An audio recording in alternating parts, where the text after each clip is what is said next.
Hello అండి. అందరికీ నమస్తే. Welcome to my channel. ఈరోజు నేను ఈ వీడియోలో చాలా టేస్టీగా ఎవ్వరైనా సరే, ఎంత చిన్నవాళ్ళైనా సరే, ఎంత వంట రాని వాళ్ళైనా సరే, చాలా ఈజీగా, చాలా స్పీడ్‌గా చేసుకునేటటువంటి ఒక స్వీట్ రెసిపీ అనేది చూపిస్తున్నానండి. అదే ఏడుకప్పల రెసిపీ. సో, ఇది మనకి ఈ స్వీట్ ఏంటంటే, మనకి ఎలా కావాలంటే అలా ప్రిపేర్ చేసుకోవచ్చండి. ఒకటి మనకి కలాకండ స్టైల్‌లో కావాలన్నా అలాగా చేసుకోవచ్చు. లేదు అంటే ఇంట్లో చేసుకునే మైసూర్ పాక్ ఎలా ఉంటుంది, కొంచెం గట్టిగా ఉంటుంది కదా! సో, అలా కూడా చేసుకోవచ్చండి. చాలా తక్కువ టైంలో అయిపోతుంది. ఇంగ్రీడియెంట్స్ అన్నీ కూడా మనకి ఇంట్లో అవైలబుల్‌గా ఉండేటటువంటి ఇంగ్రీడియెంట్స్ తోటి చేసుకునేటటువంటి స్వీట్ రెసిపీ అండి. సో, ఇంకా లేట్ చేయకుండా ఈ స్వీట్ రెసిపీని ఎలా ప్రిపేర్ చేసుకోవాలో చూసేద్దాం. ముందుగా ఇక్కడ ఈ స్వీట్‌కి కావాల్సినటువంటి ఇంగ్రీడియెంట్స్ అంటే 7 కప్పులు ఏంటో చూద్దాం. 1 కప్పు శనగపిండి, 1 కప్పు కొబ్బరి, 1 కప్పు పాలు, 1 కప్పు నెయ్యి, ఇంకా 3 కప్పులున్నాయి కదండీ! ఇక్కడ మీకు ఆల్రెడీ చెప్పాను కదా! మీరు కలాకండలాగా మెత్తగా కావాలి అనుకుంటే 2 కప్పుల పంచదార, 1 కప్పు ఫుల్‌గా డ్రై ఫ్రూట్స్ అంటే జీడిపప్పు, బాదం తీసుకోవచ్చు. లేదు మాకు మైసూర్ పాక్‌లా గట్టిగా కావాలి అనుకుంటే 2:30 కప్పుల పంచదార, అరకప్పు డ్రై ఫ్రూట్స్ అనేది తీసుకోవచ్చండి. ఇక్కడ ఫుల్‌గా మీ చాయిస్. మీకు స్వీట్ అనేది కొంచెం గట్టిగా కావాలి అనుకుంటే గనక 2:30 కప్పుల పంచదార, అరకప్పు డ్రై ఫ్రూట్స్. లేదు అంటే గనక మాకు కలాకండాలాగా కావాలంటే 2 కప్పుల పంచదార, 1 కప్పు డ్రై ఫ్రూట్స్. ఇక్కడ నాకు కలాకండాలాగా కావాలనుకుంటున్నాను కాబట్టి 2 కప్పుల పంచదార, 1 కప్పు డ్రై ఫ్రూట్స్ తీసుకున్నానండి. ముందుగా ఈ స్వీట్ ప్రిపేర్ చేసుకోవడం కోసం ఒక పాన్ తీసుకుని అందులో ఏమి నెయ్యి కానీ ఆయిల్ కానీ ఏమి యాడ్ చేయకుండా ఓన్లీ శనగపిండి అనేది ఒక 5 మినిట్స్ వరకు ఫ్రై చేసుకోవాలండి. ఈ శనగపిండి ఏదైతే ఉందో అది పచ్చివాసన పోయేంత వరకు ఫ్రై చేసుకోవాలి. ఇక్కడ మీరు పచ్చి కొబ్బరి కానీ లేదు అంటే ఎండు కొబ్బరి రెండిట్లో ఏదైనా తీసుకోవచ్చండి. ఇక్కడ నేనైతే ఈ డ్రై ఫ్రూట్స్ని 1 కప్పు తీసుకున్నాను కదా, వాటినైతే పౌడర్ లాగా మిక్స్ చేసి పెట్టుకున్నాను.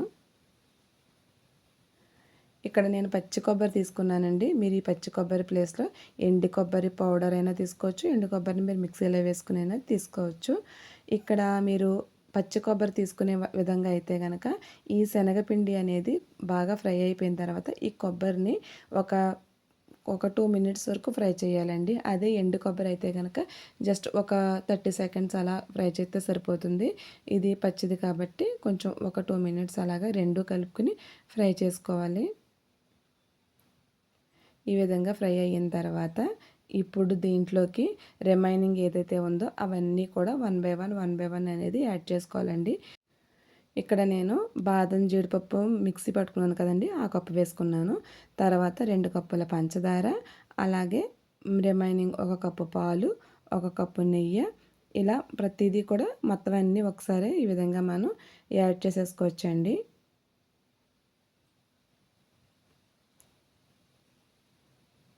ఈ విధంగా మొత్తం అన్ని ఇంగ్రీడియంట్స్ యాడ్ చేసుకున్న తర్వాత ఇవన్నీ కూడా బాగా కలిసే విధంగా కలుపుకోవాలి.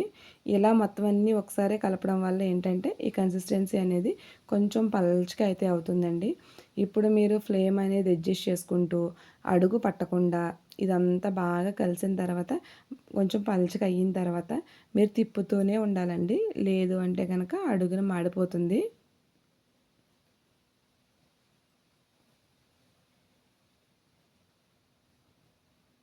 ఈ విధంగా మొత్తం ఇంగ్రీడియంట్స్ అన్నీ వేసి అవన్నీ కరిగిన తర్వాత చూసారా కన్సిస్టెన్సీ అనేది ఎంత పల్చగా అయిందో.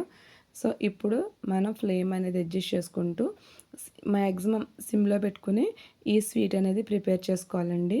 ఈ విధంగా మనం తిప్పుతూనే ఉండాలి. ఇందులో కొంచెం ఇలాచీ పౌడర్ కూడా యాడ్ చేసుకోవాలండి. మీకు కనుక నచ్చింది ఇష్టం ఉంటుంది అనుకుంటే కనుక ఇందులో కొంచెం ముద్దాత్ కపురం కూడా వేసుకుంటే దీని టేస్ట్ అనేది మరింత బాగుంటుంది. సో అది వేస్తే మా పిల్లలు తినరండి. సో అందుకని నేను అది స్కిప్ చేశాను. మీకు ఇంట్రెస్ట్ ఉంటే కనుక వేసుకోవచ్చు. ఈ విధంగా మనం తిప్పగా తిప్పగా మాడిపోకుండా తిప్పుతూనే ఉంటాం కదండి.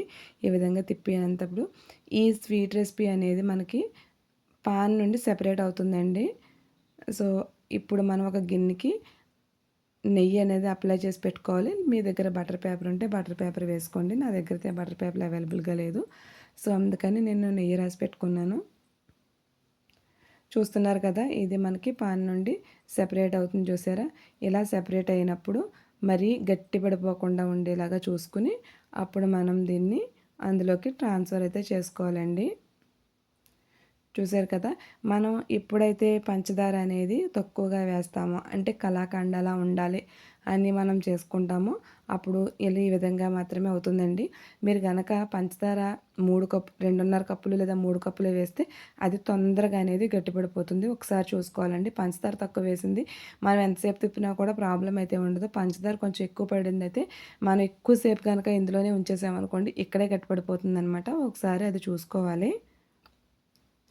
ఇదిగోండి ఈ విధంగా ట్రాన్స్ఫర్ చేసుకున్న తర్వాత దీన్ని చల్లారే వరకు కూడా మనం ఉంచుకోవాలండి. మీకు తొందరగా చల్లారాలంటే డీప్ ఫ్రిడ్జ్లో పెట్టుకుంటే తొందరగా చల్లారిపోతుంది. అలాగే మీకు కొంచెం గట్టిగా కావాలని పంచదార ఎక్కువ వేస్తారు చూసారా, ఆ స్వీట్ అనేది స్పీడ్గా చల్లారుతుందండి. ఇది మాత్రం కొంచెం టైం తీసుకుంటుంది. సో ఇది బాగా చల్లారిన తర్వాత మీకు ఎలా కావాలంటే అలాగా ఈ పీసెస్ అనేది కట్ చేసుకోవాలండి. ఇక్కడ నేను పైన కొద్దిగా జీడిపప్పుతోటి గార్నిష్ చేశాను. అంతేనండి, చాలా టేస్టీగా సింపుల్గా ఎవరైనా చేసుకోగలిగినటువంటి 7 కప్పుల స్వీట్ అనేది రెడీ అయిపోయింది. మీకు వీడియో ఎలా అనిపించింది కామెంట్ చేయండి. నచ్చితే కనుక లైక్ చేసి షేర్ చేయండి.